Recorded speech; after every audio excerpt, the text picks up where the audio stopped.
I was raised in the city of Flint, Michigan, 1973, September the 5th. I was raised by my grandparents. My mother conveyed to me when I was 16 years of age that I was a product of a sexual assault. So my mother had me when she was 14 years old, and it was incumbent upon my grandparents to be the provider and the caretaker. Like I say, I was going to school, and I was doing stuff that typical kids normally do. You know, I was involved in the church. I ran the streets. Yeah, I ran the streets, and I did things in the streets that people normally don't do, you know, and I've done it, you know, and I'm not proud of it, but I've done it. That's about it, basically, you know. That's about it, you know. Went to clubs when I was young and hung in the streets when I was young. See, because my mother, she ran the streets a lot when she was young, you know. When a woman is sexually abused, it kind of kills her spirit. It kind of makes her a non-productive member to society, and she reached forward to all other diversions that can keep her mind away from the offense that occurred to her. So going to prison at the age of 17, 18 years old and losing my entire youth, you know, happened to grow up in an environment that I've never been exposed to. Some men sexually assaulted my mother when I was a kid, a year after my mother had told me that I was a product of a sexual assault. My mother ran into exile. When my mother ran into exile after she got out the hospital, the people was looking for her to do something to her so that she wouldn't testify. My grandparents had advised me to let the law take care of what the law needs to take care of, and I obliged that. But my mother would call every night crying and scared and in fear, because what that did is took her back 17 years of healing. It put her right back at point A.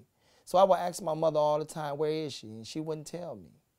But I knew that she was scared and she was frightened, because if you're running from home and you won't tell the family where you're at, it leaves me, I was in dismay, you know. And unfortunately, I went to a friend of mine and I asked him to let me see his gun. And my friend said, what, you going to shoot? I said, no, I'm not going to shoot nobody. I don't even know how to shoot a gun. But I do need it so that I can be able to be protective when I go and confront the men about reframing from their ways and trying to go out and seek revenge on my mother, so that, or seek some in my mother so that she wouldn't testify against them.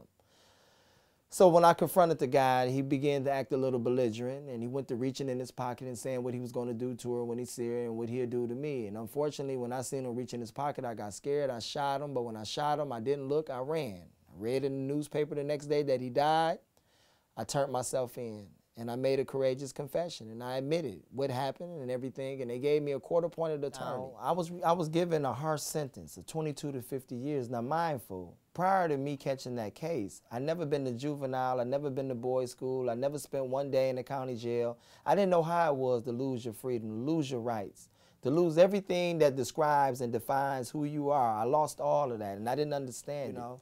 So I took the initiative to say, well, let me study, let me read, let me find out what it is that I can build on that can take my mind away from this pain.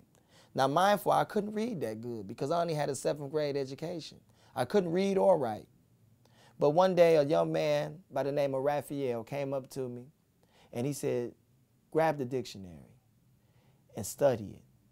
And when you grab the dictionary and study it, grab other books. Grab books that really don't interest you, because what it does, it will build your attention span, and it will allow you to be able to become a good reader someday. So I did that. And then I started finding myself reading history, reading psychology, biology, psychology, theology, every ology that you can name, I studied it. But going through all that, people was advising me that you should run for city councilman. And I said, well, you may be right. So I decided to do so. And fortunately, by the grace of God, who intervened into this affair of mine, allowed me to win the general election. So I can come to the kids and come to the young men and men like myself who come with sympathy, not empathy, to let them know that I don't imagine what you're going through.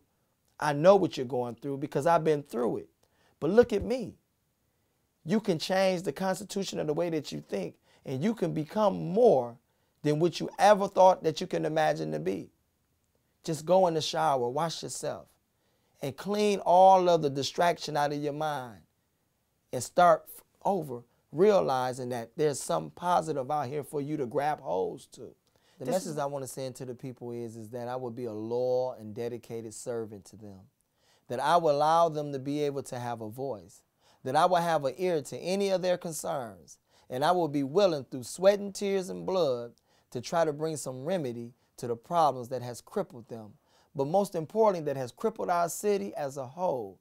I want to bring back forth the fiber of character, of great principles, of integrity, so that they would know that they can rely on me because I am a servant and I took an oath to be a servant to them, and I will serve them the best way I possibly can that would make them feel some form of relief and some form of vision that finally the value of my community, the value of my life is coming back together. And that is what I want them to know that I would do for them, is help them bring the value of all things that surrounds them that has become devalued back into existence.